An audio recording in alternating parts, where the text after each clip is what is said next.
Hello everyone, आज की video में हम बीएससी फोर्थ सेमेस्टर की बॉटनी की सेकंड यूनिट को कंप्लीट करेंगे।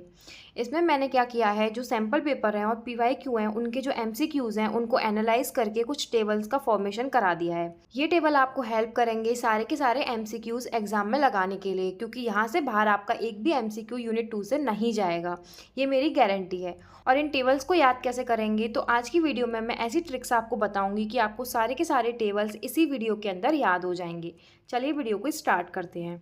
सबसे पहले बात करेंगे फाइबर्स वाले टेबल की। तो फाइबर में आपका इंपॉर्टेंट है cotton, jute, flax, hemp, coconut and agave, और इनके सोर्स प्लांट भी यही होते हैं। ठीक है, अब बात करते हैं इनके बॉटनिकल नेम की। अब एक बात आपको क्लियर कर दूं कि एमसीक्यू में क्या होता है कि अगर हमको फर्स्ट लेटर ही उनका याद आ जाए तो हम एमसीक्यू टिक कर सकते हैं। इसमें हमको सब्जेक्टिव उनकी स्पेलिंग लिखनी नहीं है, तो उससे हमको कोई मतलब नहीं है। हमको जस्ट एक ऐसा वर्ड अपने माइंड में सेट रखना है कि हमको कॉटन देखते उसका बॉटनिकल नेम याद आ जाए। कॉटन देखते ही आपको याद आता है थोड़ी गुदगुदी टाइप होती है, तो गॉसिपियम आपको याद आ जाएगा। जी से गॉसिपियम, जी से गुदगुदा। और जूट आपका जो जूट की जो आपने वो भी देखी होंगी, रोप्स देखी होंगी, रस्सियाँ देखी होंगी, वो थोड़ी चुभनी टाइप होती हैं। चुभा उसका वो होता है जो फाइबर होता है। तो इससे आपको सी, इसमें भी सारे सी वर्ड ही आपके आ रहे हैं। तो इसमें आपको क्या याद रखना है, आपको चौरचोरस कैप्सुलेरिस याद रखना है। ठीक है, यहाँ पे आपको फ्लैग्स, फ्लैग्स से आपको याद आ जाएगा कि हम अस, हम। और हम हमेशा लाइन में रहें, हमने कभी लाइन क्रॉस नहीं करी है। ठीक है, लाइन में से आपको इसी बात का हमको फ्लैक्स है, क्या है, हमको फ्लैक्स है, तो आपको फ्लैक्स याद रखना है। ठीक है, हेम्प से आपको कैनाबिस याद रखना है। हमारी एक स्ट्रॉन्ग फीलिंग है कनाडा जाने की, हमारी एक स्ट्रॉन्ग फीलिंग है कनाडा जाने की। हेम्प स्ट्रॉन्ग फाइबर होता है और हमारी एक स्ट्रॉन्ग फीलिंग है कनाडा जाने की, कैनाबिस याद आ जाएगा। कोकोनट, कोकोनट में तो आपका वर्ड आ रहा है कोकोस, तो इससे तो आपको ये याद आ ही जाएगा। और एगेव में आपका ये एगेव वर्ड आ रहा है, तो इससे आपको ये याद आ जाएगा कि हाँ ये आपको टिक करना है। तो ये तो आपका हेल्पफुल हो गया। अब इनके पार्ट कौन कौन से यूज़ होते हैं, तो कॉटन जो होता है उसका सीड कोट यूज़ होता है। जूट में आपका स्टेम यूज़ होती है, फ्लेक्स में भी स्टेम यूज़ होती है, हेम्प में भी स्टेम यूज़ होती है। इसमें आपका कोकोनट का मीजोकार्प यूज़ होता है और एगेव का आपका लीफ यूज़ होती है। ठीक है, ये आप याद रख लेना। अब यहाँ पे कॉटन का आपको सी फॉर कॉटन और सी फॉर आपको सेलुलोज फाइबर याद रखना है। ये कौन से टाइप के आपके फाइबर होते हैं ये आपको याद रखने हैं। ये एग्जाम के पर्पज से बहुत ज़्यादा इंपॉर्टेंट है, एमसीक्यू में यहीं से डायरेक्ट क्वेश्चन पूछा जाता है। सरफेस फाइबर आपको याद रखना है। जूट, जूट में आपको याद रखना है जूट की जो रस्सी होती है काफ़ी बेस्ट होती हैं। क्या होती हैं, बेस्ट होती हैं। तो बेस्ट से आपको बास्ट फाइबर याद आ जाएगा। क्या आ जाएगा, बास्ट फाइबर याद आ जाएगा। और कोकोनट की तो कभी रस्सी देखी नहीं है ऑब्वियसली, तो ये वो बास्ट फाइबर मतलब बेस्ट फाइबर नहीं है। मैं ये नहीं कह रही बेस्ट फाइबर नहीं है, पर वो बास्ट नहीं है, मतलब बास्ट फाइबर वो नहीं है। फ्लैग्स, हम हमेशा लाइन हमने क्रॉस नहीं की, लाइनम और लाइनन, तो लाइनन फाइबर आपको याद आ जाएगा। और ये आपका इसमें एगेव है, वो लीफ यूज़ होती है उसकी, तो इसमें भी आपका लीफ फाइबर इसको बोलते हैं। नेक्स्ट है आपका वुड एंड एनाटॉमी, इनको देखते हैं। अब कौन सी वुड आपकी क्या है, कैसी होती है, ये आपको याद रखना है। तो early wood, late wood, sap wood, heart wood, tylosis and pycnoxylic wood. तो इसमें आपकी अब देखते हैं, जब आपका कोई ईयर शुरू होता है तो शुरुआत में पहले आपकी थोड़ी सी सर्दी होती है जनवरी में, ठीक है, फरवरी में, फिर मार्च में आपका क्या होता है, स्प्रिंग सीजन आ जाता है। वैसे बसंत पंचमी आपकी फेब में आती है, उसके बाद आपका स्प्रिंग जो सीज़न होता है मार्च अप्रैल मई में चलता है जैसे आपका, तो उसमें आपके नए नए फ्लावर्स आते हैं, अर्ली सीजन जैसे हम बोलते हैं। तो इसमें आपका क्या है, समर की शुरुआत हो रही है यहाँ पे। अर्ली वुड, इनको हम बोलते हैं अर्ली वुड, जो कि स्प्रिंग वुड के नाम से जानी जाती है। तो ये आपकी स्प्रिंग सीजन में फॉर्म होना शुरू हो जाती है। और यहाँ पे सब कुछ हमें बड़ा चाहिए, जैसे हमें फ्लावर लेने जाते हैं, फ्लावर आते हैं ना इस सीज़न में, तो हम बड़ा वेसल लेके जाते हैं फ्लावर्स को लेने के लिए, तो लार्ज वेसल आपको इसमें याद रखना है। लेट वुड जो होती है, अब आपकी दिसंबर एंड में आते आते लेट सबसे हो जाती हैं आपकी सर्दियाँ, तो ये सर्दियों में फॉर्म होती हैं। और उससे पहले सर्दियाँ कौन सा सीज़न लेके आता है आपका, ऑटम सीजन, जिसे पतझड़ बोलते हैं, जिसमें पत्ते झड़ जाते हैं सारे, तो ऑटम वुड से हम बोलते हैं, लेट वुड से हम बोलते हैं।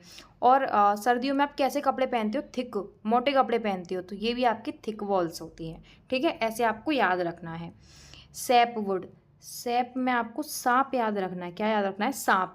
और आजकल तो, पहले तो लोगों के अंदर सांप बैठे रहते थे, अब तो सब मुंह पे सांप है। किसके मुंह पे सांप है? आउटर, बाहर से भी सांप है वो। तो इसमें आपको आउटर जाइलम याद रखना है।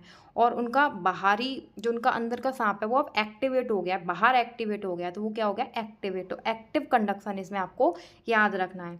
आई होप आपको समझ में आ रहा होगा। आजकल लोगों की जो हार्ट है, दिल है, जो अंदर इनर, वो मर चुके हैं। उनका जो दिल है वो मर चुका है, मतलब उनकी जो मानवता है बिल्कुल मर गई है। वो एकदम स्ट्रॉन्ग दिल वाले हो गए, स्ट्रॉन्ग हो गए, और उनकी लाइफ है वो एकदम डार्क हो गई है, इसलिए वो काफ़ी स्ट्रॉन्ग दिल वाले हो गए हैं। तो यहाँ पे उनका जो इनर जो हार्ट है वो अब मर चुका है। Dead xylem, inner dead xylem, इससे आपको याद रखना है। इसको देख लेते हैं पहले। तो आपका जो पाइक्नोजाइलिक है, पाइक्नो से आपको पिकनिक याद आ रहा है। क्या याद आ रहा है? पिकनिक। तो जब हम जिम जाते हैं तो ऐसा समझते हैं जैसे हम पिकनिक पे जा रहे हैं, और वहाँ पे हम डांस करते हैं, डांस। तो पिक्नोजाइलिक से आपको याद रखना है डांस वर्ड। और आपको पाइनस, पिकनिक, ठीक है। और जिम से आपको जिम्नोस्पर्म याद रखना है, ठीक है।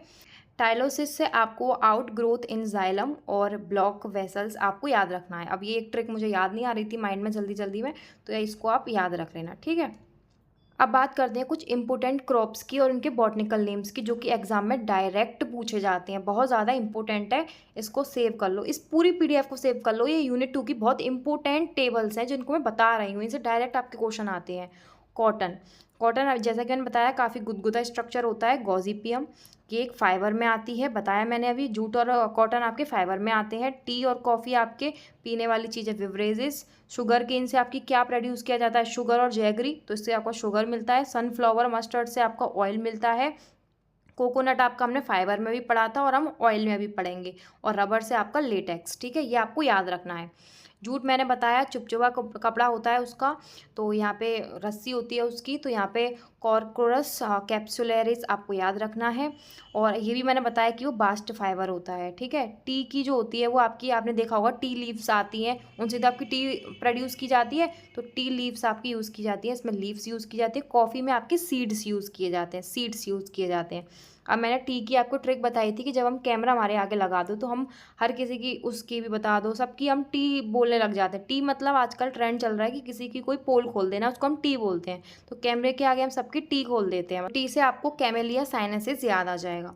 कॉफ़ी, इसमें बॉटनिकल नेम में कॉफ़ी का नाम आ रहा है कॉफ़िया अरेबिया, और इसके सीड यूज़ किए जाते हैं। शुगर केन, शुगर एक तरीके की सैक्राइड होती है। क्या होती है? सैक्राइड, उसे ऑफिशियली सैक्राइड बोलते हैं। तो इसमें सैक्रम ऑफिसनेरम आपको याद आ जाएगा। और इसको हम बायोफ्यूल में भी यूज़ करते हैं, ये इंपॉर्टेंट है, इसको मार्क कर लो। सनफ्लावर जो होता है वो आपका हेलिंथस एनस इसका बॉटनिकल नेम होता है, और ये आपका एस्ट्रेसी फैमिली से बिलोंग करता है। मस्टर्ड जो होता है वो बालों में लगाया जाता है, बी ब्रेसिका।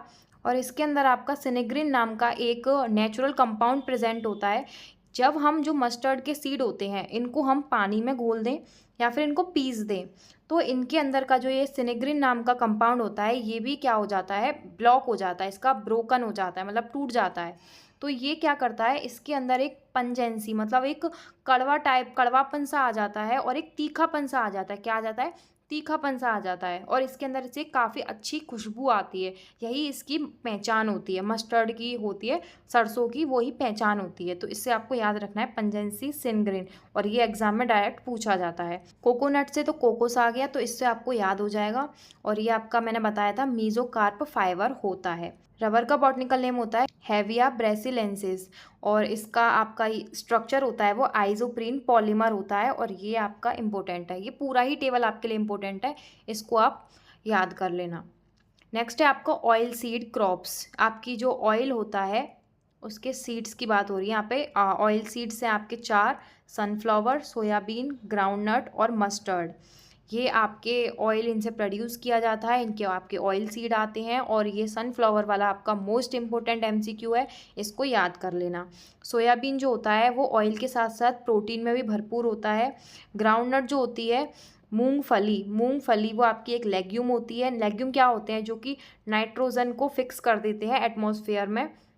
जो एनवायरनमेंट होता है उसमें नाइट्रोजन फिक्सिंग का इनका काम होता है, तो ये आपको याद रखना है। जैसे आपके पल्सेस का होता है वैसे ही आपका ग्राउंडनट का भी यही काम होता है। अब मस्टर्ड जो अभी मैंने बताया आपको, सिनेग्रिन नाम का एक कंपाउंड प्रेजेंट होता है जो कि ब्रोक हो जाने के बाद आपका उसमें एक तीखापन प्रोड्यूस कर देता है और उसमें एक अच्छी खुशबू आती है। वही एक मस्टर्ड, अच्छे मस्टर्ड की पहचान होती है। अब आपका एक रॉन्ग कॉम्बिनेशन भी एग्ज़ाम में पूछा जाता है बहुत, क्योंकि सही तो बच्चे याद कर लेंगे पर उनको गलत याद है कि नहीं, ये पता होना चाहिए। तो ऑयल सीड में आपका एग्जाम्पल में ऑसिमम डाल देते हैं, तो आपको ऑसिमम टिक नहीं करना है। ऑसिमम एक ऑयल सीड नहीं होता है। सनफ्लावर, सोयाबीन, ग्राउंडनट और मस्टर्ड, ये 4 ही आपके एग्जाम्पल हैं। ठीक है, ये 4 ही आपके एग्जाम्पल हैं। ऑसिमम आपका एग्जाम्पल ऑयल सीड का नहीं है। ओ नहीं है, ठीक है, ओ ने ओ को काट दिया। इंडिगो, हेना, कोकोआ, एरिका नट, बीटल, कॉर्क, ये सब आपके कुछ स्पेशल प्रोडक्ट हैं जो कि एग्जाम के पर्पज से इंपॉर्टेंट है। हर कोई इंपॉर्टेंट क्यों बोल रही हूँ, क्योंकि मैं इंपॉर्टेंट टेबल ही लेके आई हूँ, कोई फालतू बकवास यहाँ पे नहीं हो रही है। इनके जो सोर्स हैं आपके, इंडिगो का है इंडिगोफेरा, हेना का है मेहंदी, कोकोआ का कोकोआ, एरिका नट का सुपारी, बीटल का पान, कॉर्क का ओक। ठीक है, अब इनका बॉटनिकल नेम इंपॉर्टेंट है, वो देख लो। इंडिगो में इंडिगोफेरा ही आ रहा है, याद हो जाएगा।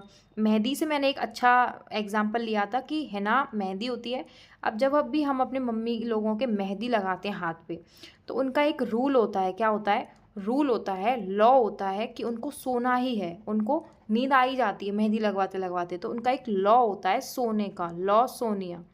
तो इससे आपको याद हो जाएगा। और मेहंदी के आपने देखा भी होगा, पहले क्या करते थे, लीव्स लेते थे और उनको ही हम यूज़ कर देते थे, जो नेचुरल मेहंदी लगाती थी पहले। अब तो खैर कीप आने लगी है, तो वो भी आपकी लीफ से ही प्रोड्यूस की जा रही हैं। ऑब्वियसली उनमें लीव्स ही यूज़ की जा रही हैं।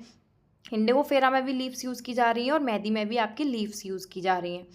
कोकोआ जो होती है उसमें आपको, इसमें देखो वर्ड आ रहा है ककाओ, ककाओ वर्ड आ रहा है। एमसीक्यू में इसको देखते ही आप टिक कर देना। अगर आपका मिलते जुलते ऑप्शन आ जाए तो क्या करेंगे, तो उसका भी हमारे पास सॉल्यूशन है। तो कोका कोला और थम्स अप, इन दोनों का नाम एक साथ आता है हमेशा, थम्स अप, TH थियो। ठीक है, इससे आपको याद रखना है, कोका कोला, थम्स अप। ठीक है, और इसके आपके सीड्स यूज़ होते हैं। सुपारी, सुपारी भी एक सीड जैसी होती है। ठीक है, तो ये भी आपका सीड यूज़ होते हैं। एरिका से आपको एरिका याद आ जाएगा, और सुपारी, नट, नट से आपको सुपारी याद आ जाएगी। ठीक है, बीटल, और यहाँ पे भी आपका बीटल वर्ड ही यूज़ हुआ है, तो इसमें भी आपकी लीव्स यूज़ होती हैं। पान, पत्ता ही तो होता है पान का, तो इसमें भी आपकी लीव्स यूज़ होती है। कॉर्क वर्ड सुनाई दे रहा है, बार्क। ठीक है, तो इससे आपको याद आ जाएगा। और कॉर्क में आपकी साउंड भी सुनाई दे रही है, क्वेरकस, तो इसमें आपका काफ़ी राइम बन रही है, कॉर्क, ऑक, क्वारकस, बार्क। तो इससे आपको ये चारों वर्ड याद हो जाएंगे। नेक्स्ट है इम्पोर्टेंट कॉन्सेप्ट्स। अब कुछ ऐसे इम्पोर्टेंट कॉन्सेप्ट हैं जिनसे डायरेक्ट MCQ पूछते हैं। कॉटन फाइबर का composition, cellulose, C for cotton, C for cellulose, बता चुकी हूँ। नेचुरल रबर फाइबर का पॉलीमर कौन सा होता है? आइसोप्रीन, अभी बताया था। ठीक है, रबर का लार्जेस्ट प्रोड्यूसर कौन होता है? थाईलैंड। ठीक है, petro plant, petro, jatropha. Golden fibre किसे बोलते हैं? जूट को। किंग ऑफ फाइबर किसे बोलते हैं? कॉटन को। बायोफ्यूल क्रॉप कौन सी होती है? Sugar cane. Man made cereal कौन सा है? ट्रिटिकेल। और आपका वीट की प्लॉइडी क्या होती है? सिक्सेन। तो ये आपके कुछ इंपॉर्टेंट कॉन्सेप्ट हैं, इनसे आपके डायरेक्ट MCQ पूछे जाते हैं रिपीटेड वे में। अब आपके कुछ ऐसे इंपॉर्टेंट फैमिलीज़ हैं जिसको आपको याद रखना है। कॉटन का कपड़ा खरीदने के लिए, कॉटन के कपड़े खरीदने के लिए आपके पास पैसा होना चाहिए। मालवेसी फैमिली से है। सनफ्लावर आपका एस्ट्रेसी फैमिली से है। मस्टर्ड ब्रेसिए फैमिली से है। मस्टर्ड तेल हम बालों में लगाते हैं, बी से आपको याद रखना है। ग्राम, चना, चना सबका फेवरेट होता है, फैबेसी फैमिली से है। कोकोनट एरिकेसी फैमिली से है। फ्लैक्स, हम लाइन कभी क्रॉस नहीं करी, एल फॉर लाइन, लाइनेसी फैमिली से है। तो इसमें आपको ये सारे के सारे फैमिली याद रखनी है। डायरेक्ट क्वेश्चन आता है, बार बार कह रही हूँ, इंपॉर्टेंट है पूरी वीडियो। अब एक क्वेश्चन पूछा जाता है मस्टर्ड की फैमिली कौन सी है, तो ये मस्टर्ड की फैमिली नहीं है, मस्टर्ड की फैमिली ये है, हमने बता दिया है आपको। लास्ट है आपका, फिर से वही सेम मैंने बताया था अभी, जो कॉटन होता है उसका सरफेस फाइबर बोलते हैं। इसका जो सीड हेयर वो यूज़ किया जाता है। जूट है वो एक बास्ट फाइबर होता है, बेस्ट रोप बनती है इससे, तो बास्ट फाइबर होता है। इसका जो फ्योलम वाला पार्ट है वो यूज़ किया जाता है। कोर, इसे हम कोकोनट पढ़ के आए हैं अभी, इसका मीजोकार्प फाइबर बोलते हैं। जो रबर होती है वो आपकी आइसोप्रीन पॉलीमर, ये इंपॉर्टेंट है, बार बार आ रहा है, 3 टेबल में इसका नाम आ गया कि रबर का जो स्ट्रक्चर होता है, पॉलीमर होता है, कौन सा होता है, आइसोप्रीन, ये याद रखना है आपको, ठीक है। Early wood, spring, late wood, कौन बताएगा, कमेंट में बताना। नैरो वेसल, ऑटम वुड आ गया, यहीं पे आ गया, ठीक है, जिसे हम थिक भी बोलते हैं, थिक वेसल यूज़ होते हैं इसके लिए, ठीक है, थिक वेसल यूज़ होते हैं। टी जिसकी लीव्स यूज़ की जाती है, कॉफ़ी जिसके सीड यूज़ की जाते हैं। अब कॉफ़ी और टी का जो बॉटनिकल नेम है आप मुझे कमेंट बॉक्स में बताएंगे। अगर वीडियो अच्छी लगी तो अपने दोस्तों के साथ शेयर करिएगा, और यहाँ से आपका एक भी MCQ बाहर नहीं जाएगा। आगे की वीडियो भी इसी चैनल पर आएंगी, तो चैनल को सब्सक्राइब करना मत भूलना। Thank you.